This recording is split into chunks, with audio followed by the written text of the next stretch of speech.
લોકશાહીના મહાપર્વમાં આજે સુરતનો દરેક નાગરિક ઉત્સાહભેર ભાગ લઈ રહ્યો છે। ત્યારે સુરતના વોર્ડ નંબર 4 માંથી એક પ્રેરણાદાયી કિસ્સો સામે આવ્યો છે। અહીં ગંભીર બીમારીથી પીડાતા એક દર્દીએ હોસ્પિટલના બિછાનેથી મતદાન મથક સુધી પહોંચી પોતાનો મતાધિકારનો ઉપયોગ કર્યો છે। સુરતના ઉમેશભાઈ મિશ્રા જેઓ છેલ્લા 4-5 દિવસથી કિડનીની ગંભીર બીમારીના કારણે પીપી સવાણી હોસ્પિટલમાં સારવાર હેઠળ હતા। તેમની હાલત નાજુક હોવા છતાં આજે જ્યારે મતદાનનો દિવસ આવ્યો ત્યારે તેમનામાં એક અલગ જ જોમ જોવા મળ્યું હતું।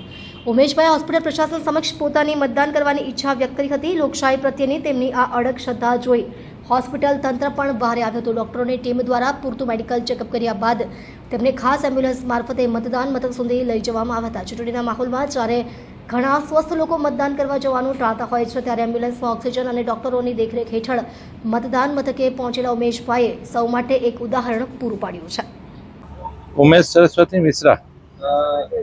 मतदान करने आए हो, क्या कहोगे? सर ये हमारा हक है और हमें यही संदेश देना चाहूँगा कि हर कोई को अपना हक के लिए लड़ना चाहिए और आना ही चाहिए। कितने दिनों से आप अस्पताल में एडमिट हो? 4 से 5 दिन से।